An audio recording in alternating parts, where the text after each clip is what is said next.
IIT Madras से पढ़े पवन दावलूरी को माइक्रोसॉफ्ट में मिली बड़ी जिम्मेदारी। अब वह माइक्रोसॉफ्ट के विंडोज और सरफेस के नए बॉस बन गए हैं। बताया ये जा रहा है कि उन्हें ये पद पैनोस पैने के बाद मिला है, जो पहले इस डिपार्टमेंट के हेड थे। मुझे आप जवाब दें जरा कि उधर से बच्चा पढ़ के निकला है आपका मद्रास से, तो आज माइक्रोसॉफ्ट का हेड बन गया आईआईटी से पढ़ के। तो ये अपने देख लेंगे, करें कंपैरिजन के साथ, फिर कहते हैं नहीं जी हम ये हैं हम वो हैं। करें ना कंपैरिजन के साथ। आप तो वॉशिंगटन रहते हैं और देखते हैं कि किस तरह जो है वो इंडियन जो डियास्पोरा काम कर रहा है, जो चीफ है वो कोई इंडियन ओरिजिन के आ गए हैं। तो ताड़ साहब ये कोई पाकिस्तानी ओरिजिन के लोग क्यों वेस्टर्न वर्ल्ड में, लंदन में, बर्लिन में, न्यूयॉर्क में, वॉशिंगटन में ये क्यों नहीं आ रहे? हर जगह इंडियन कैसे ऑक्यूपाई कर रहे हैं? आप कहते हैं डीएनए हमारा एक। इंडिया ने बड़ी तेजी से अपना और दुनिया का फायदा जो है वो यकजान किया है। उसने कोशिश की है कि दुनिया का फायदा उसके फायदे के साथ मिल जाए। मल्टीनेशनल कंपनीज को वो लेकर गया इंडिया में, अपने लोगों को ट्रेन करके पूरी दुनिया में बड़ी बड़ी कंपनीज में उसने भेजा। उन्होंने अपने और दुनिया के स्टेक्स को मुश्तरका किया है। पाकिस्तान आइसोलेटेड रहा है कि कहीं से भी कोई अच्छी खबर ही नहीं आ रही है। मैं तरस जाता हूं कि पाकिस्तान से कोई अच्छी खबर सुनी जाए कि पाकिस्तान में यार कोई अच्छा हो रहा है, कोई पाकिस्तान में। सर 2 दिन पहले लोग बड़े खुश थे, जो ये बातचीत कर रहे थे कि भारत के साथ ट्रेड खोलने की बात हो रही थी। नहीं, और अब भारत नहीं, वो चुटकुला था, वो मजाक था भाई। वो तो लतीफा सुनाया भाईजान डार भाई। वजह है नोकिया हो या गूगल हो, माइक्रोसॉफ्ट हो या फिर पेप्सी हो, दुनिया की बड़ी बड़ी मल्टीनेशनल कंपनीज के सीईओज इंडियन ही क्यों बनते हैं? इवन सीईओज को छोड़े प्राइम मिनिस्टर तक बड़ी बड़ी कंट्रीज के अब इंडियन ओरिजिन बनने लगे हैं। जय हिंद दोस्तों, एक और बड़ी खबर निकल के सामने आई। माइक्रोसॉफ्ट विंडोज के हेड बन चुके हैं भारत के आईआईटी पास आउट पवन दावलूरी साहब। दोस्तों पूरी दुनिया में इस समय हाईलाइट बना हुआ है कि माइक्रोसॉफ्ट विंडोज, जो लोग कंप्यूटर या लैपटॉप को ऑपरेट करते होंगे उन्हें बखूबी पता होगा कि माइक्रोसॉफ्ट विंडोज क्या होता है। ठीक है, उसके हेड बन चुके हैं पवन दावलूरी साहब, जो कि भारत से ही पढ़े लिखे थे। इनकी डिग्री भी सारी भारत से थी। आईआईटी मद्रास काफ़ी फेमस है और वहाँ से वो पास आउट थे। अब सिर्फ पवन दावलूरी साहब तो अभी नए हैं, लेकिन ऑलरेडी भारतीयों का डंका पूरी दुनिया में बज रहा है। जितने भी बड़ी बड़ी अमेरिकन कंपनीज है या दुनिया की लीडिंग कंपनीज है, उसके सीईओ या उसको हेड करते हुए आप लोगों को भारतीय मिलेंगे। सुंदर पिचाई नाम बहुत फेमस है गूगल के सीईओ, नील मोहन यूट्यूब, पराग अग्रवाल, इसके बाद फिर Ajay Banga world bank, Gita Gopinathan IMF, ऐसी तमाम ऐसी संस्थान है जहाँ पे आप लोगों को भारतीय लीड करते हुए मिलेंगे। तो दोस्तों जैसे ही ये खबर दुनिया में आउट हुई तो तमाम जगहों पर भारतीयों को प्रेज मिलनी शुरू हो गई। अमेरिका में, यूरोप में, कि यार हर जगह भारतीय छाए हुए हैं। दूसरी तरफ पाकिस्तानियों का रोना धोना लग गया कि भारत ने पैसे देके करवाया। कोई कह रहा है कि हमारी औकात नहीं है, हम IIT खोल नहीं सकते। और सच में ये IIT नहीं खोल सकते। इनके पास तो एक है PIT, Pakistan institute of technology, जहाँ पे आतंकवादियों को ट्रेनिंग देते हैं मदरसे में बिठा के, और ट्रेनिंग ऐसी कि चाइनीज को अपने घर में फूंक देते हैं। दूसरा, मैं अभी आपसे यही बात कर रहा था ना, मुझे आप जवाब दें जरा कि उधर से बच्चा पढ़ के निकला है आपका मद्रास से, तो आज माइक्रोसॉफ्ट का हेड बन गया आईआईटी से पढ़ के। तो ये अपने देख लेंगे, करें कंपैरिजन के साथ, फिर कहते हैं नहीं जी हम ये हैं हम वो हैं। करें ना कंपैरिजन के साथ, चलें फिर। लेकिन सर उनके एस्टेब्लिशमेंट नहीं चला रही ना, हमारे यहाँ तो जो मिनिस्टर लगे हुए जो कुछ हो रहा है, तो ये एस्टेब्लिशमेंट ही तो करवा रही होती है। मुझे ये प्रूव कर दें कि एस्टेब्लिशमेंट छोड़ दे, आप चला पाएंगे?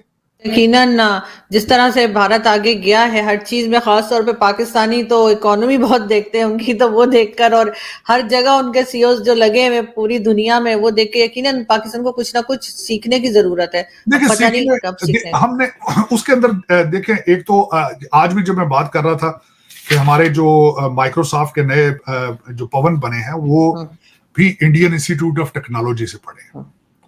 और ये इसका बुनियाद भी देखें, उन्होंने 1950s में रख ली थी। मौलाना आजाद, अबू कलाम आजाद उनके पहले एजुकेशन मिनिस्टर थे, और नेहरू।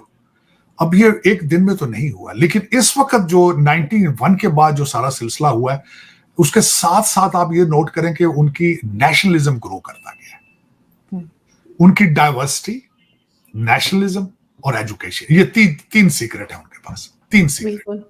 और ये किसी भी कौम में, मैं और फाइनल में इसमें ये ऐड करूंगा कि जहां एजुकेटेड मिडिल क्लास होगी और वो नेशनलिस्ट होगी, वो कौम तरक्की करेगी, इसमें कोई शक नहीं। और इस वक्त वो भारत का टाइम है कि मिडिल क्लास जो है, मिडिल क्लास और यूथ एजुकेटेड है, नेशनलिस्ट है। मोदी साहब ने उनको नेशनलिज्म दिया। पाकिस्तान ने ऐसे लोग ट्रेन नहीं किए जो जाके सीईओ लगे हो बहुत सारी कंपनीज के अंदर। ऐसे लोग ट्रेन नहीं किए जिनकी वजह से दुनिया चल रही हो। या पाकिस्तान ने ऐसे लोगों को पाकिस्तान में दावत नहीं दी जो पाकिस्तान में आए और आके अपने स्टेक्स यहाँ पे छोड़ के जाएं या यहाँ पे इन्वेस्ट करें। तो पाकिस्तान थोड़ा सा आइसोलेटेड है। इंडिया जो है वो ज़्यादा वाइब्रेंट है, वो बहुत ज़्यादा मुतहर्रिक है और बहुत अंदर तक पेनिट्रेट कर गया इंटरनेशनल जो पार्स हैं उनके। तो ये हमें मानना पड़ेगा कि इस वजह से तो कोई पाकिस्तान की बात नहीं सुनेगा कि वहाँ सच्चा कौन है और झूठा कौन है। उनका फ़ायदा इंडिया के साथ है, वो इंडिया की बात सुनेंगे। हाँ, एक नुक्ता जो हमारे प्राइम मिनिस्टर बार बार कहते हैं वो है असल बात, कि ये ना हो कि इंडिया के साथ अपने थोड़े फ़ायदे के लिए आप पूरी दुनिया का एक बड़ा नुकसान करवा लें। इंडियन ओरिजिन के आ गए हैं, तो ताड़ साहब ये कोई पाकिस्तानी ओरिजिन के लोग क्यों वेस्टर्न वर्ल्ड में, लंदन में, बर्लिन में, न्यूयॉर्क में, वॉशिंगटन में ये क्यों नहीं आ रहे? हर जगह इंडियन कैसे ऑक्यूपाई कर रहे हैं? आप कहते हैं डीएनए हमारा एक है, डीएनए एक है, लेकिन इंस्टीट्यूशन एक जैसे नहीं ना चीमा साहब। भारत के इंस्टीट्यूशन उनका standard of education is much better than us. मैं यहाँ पे वॉशिंगटन डीसी में कई बच्चे आपके देखे जो एमबीए की डिग्रियां लेकर आए हैं, 2 लफ्ज इंग्लिश में नहीं लिख सकते। आपके लॉ स्कूलों में आज तक आपका लॉ पहले उर्दू में पढ़ाया जाता था, आज का तो मुझे पता नहीं। तो मुझे ये बताएं कि आपके जब स्टैंडर्ड ऑफ एजुकेशन ही कोई नहीं है, आपको स्पेलिंग ही ना आते हो आधे पाकिस्तानियों को, तो आपको सीओ कैसे लगाना उन्होंने? मैंने उनके बारे में मैंने रिसर्च, मैंने पढ़ा उनके बारे में, मेरे लिए खुद शॉकिंग था। और मैं क्या यार, अगे बड़े ने सीईओ इंडियन ने एक पीस और आ गया।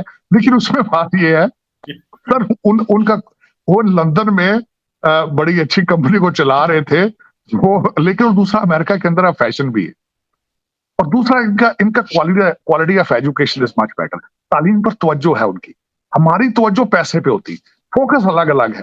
करप्शन को कंट्रोल करके दिखाया, बहुत जरूरी होता है करप्शन को कंट्रोल करें, और लोगों को जो अपनी लीडरशिप है उस पर एतमाद होकर ये हमारे साथ धोखा नहीं करेंगे, तो तभी ये चीजें आगे जाती हैं।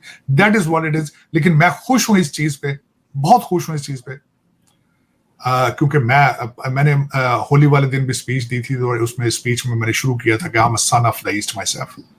और ईस्ट का राइज करना, भारत का राइज करना मैं खुश इसलिए हूं कि जो इन्वेडर्स यहां जुल्म करते रहे हैं, जो कॉलोनियलिज्म के जुल्म थे, बल्कि 600 साल का जो एक पीरियड था होलोकॉस्ट, 600 साल का होलोकॉस्ट था हिंदुओं के ऊपर। I am glad they are taking revenge for that. Matter of fact मैं रिवेंज ही समझता हूं इसको, कि दुनिया पे तरक्की कर, वो कहते हैं ना कि हमारी तरक्की ही सबसे बड़ा बदला है हमारा। बिल्कुल उनकी तरक्की इस वक्त हो रही है, मैं खुश हूं इस चीज पे, बहुत खुश हूं इस पे। मेरी तरफ से मैं मुबारक देना चाहूंगा उनको, और अपने पाकिस्तानी भाइयों को कहूंगा कि लर्न करें उनसे, नफरतों को कंट्रोल करें, लर्न करें। आप ही के भाई, वो उनको भाई समझे प्लीज, वो आप ही के भाई हैं, आप ही जैसे हैं। खुदारा इन चीजों को कंट्रोल करके लर्निंग मोड में जाओ, और लर्न ऐसे ही होना चाहिए। लर्न आप तभी कर सकते हैं जब आप गुस्से को काम डाउन करें। गुस्सा एक ऐसी चीज होती है, आरजू, गुस्से में आप लर्न कुछ नहीं कर पाते। और मैं यही चाहूंगा, मैंने आपको कहा था कि आई विश मेरा बस चले आज लाहौर के अंदर इंडियन इंस्टीट्यूट ऑफ टेक्नोलॉजी की बुनियाद रखूं आज। सर हमारे यहाँ तो ये हाल है कि बड़े बड़े पढ़े लिखे लोगों की वीडियो सामने आती है, जो टीवी चैनल पे भी आते हैं, वो कहते हैं जी उनकी मिनिस्टर जो है वो वहां कैसे चली गई, सऊदीया कैसे चली गई, अभी तक उसी पे। उसको छोड़े, मैं तो फिर भूल जाता हूँ ना, एचईएसएन कॉलेज ही देख लें आप, फिर ये आहद चीमा ही देख लें, ये तालीम की कमी है इनको, मैं फिर क्या करूं। तो दोस्तों, एक और नाम पवन दावलूरी जुड़ गया है, जो भारतीय सीईओ हैं और दुनिया में एक बहुत बड़ी कंपनी को लीड कर रहे हैं। माइक्रोसॉफ्ट विंडो के हेड बन चुके हैं, प्रमुख बन चुके हैं, और इस समय पूरी दुनिया में हाईलाइट बन रही है। दोस्तों, अधिकतर इन द सेंस कि 85% जो ऑपरेटिंग सिस्टम होते हैं कंप्यूटर, लैपटॉप, उसमें माइक्रोसॉफ्ट का ही प्रयोग होता है, माइक्रोसॉफ्ट विंडोज़ का ही प्रयोग होता है। आप लोगों को बखूबी पता होगा। तो उसके लीडर, उसको हेड करने वाले, उसके प्रमुख एक भारतीय, बहुत बड़ी गर्व की बात है। और दोस्तों, वही वाली बात है कि भारत में आईआईटी हो और भी तमाम ऐसे इंस्टीट्यूट हो जहां से क्वालिटी एजुकेशन के साथ एक बहुत ज़बरदस्त व्यक्तित्व निखरता है, जो कि दुनिया को लीड करने की ताकत रखता है। और वहीं पाकिस्तान से पूरी दुनिया में आतंक मचाने वाले एक से एक अफलातून पैदा होते हैं। Hafiz Saeed, Maulana Masood Azhar, Osama bin Laden, ऐसे लोग पैदा होते हैं पाकिस्तान। क्योंकि दोस्तों, इनकी पूरी की पूरी फैक्ट्री है। जब एक 5 साल का बच्चा होता है तो उसको फैक्ट्री में डाल देते हैं आतंकवाद के। मदरसा जाओ, मदरसे में पढ़ो कि जो गैर इस्लामिक है उसको कैसे एलिमिनेट करना है। 5 साल से लेकर 25 साल तक, यानी 20 साल तक एक बच्चे के दिमाग में जब यही डाला जाएगा काफिर है, उसे खत्म करो। 72 उरों के पास जाओ तो वो तो भाई बचपन से ही 5 साल से 20-25 साल तक 72 उरों के लिए ही जिंदा है। तो फिर जैसे ही 25 का होता है फिर उसे मिशन पे भेज देते हैं, जाओ जो गैर इस्लामिक लोग हैं उनको खत्म करो, 72 हुरों के पास जाओ, फिर बंदे निकल लेते हैं टारगेट बना के अपना। आप लोगों को पता होगा यही सब होता है पाकिस्तानी मदरसे में। अब ऐसी साइंस की पृथ्वी चपटी है, मैं बार बार वही कहता हूँ कि ये साइंस है कोई, यहाँ पे साइंस सिर्फ जो बच्चा 5 साल से लेकर 20 साल तक ये पढ़ रहा है पृथ्वी चपटी है, तो वो गूगल और यूट्यूब का CEO बनेगा। वो लीड करेगा लेकिन आतंकवादी संगठन को। जो कहेगा चांद तारे तो अल्लाह ताला ने हाथों से बनाया, बस फिर यहीं पे साइंस खत्म। और दूसरा अगर कोई समझाएगा कि भाई ये मिथ है तो उसका उड़ा देते हैं गला। तो भाई फिर ऐसे कैसे CEO बनोगे? आतंक के CEO बन सकते हो और बन जाते हैं ये बहुत जल्दी। आई होप ये वीडियो आपको अच्छा लगा, जुड़े रहे ऐसी वीडियोस के लिए। तब तक के लिए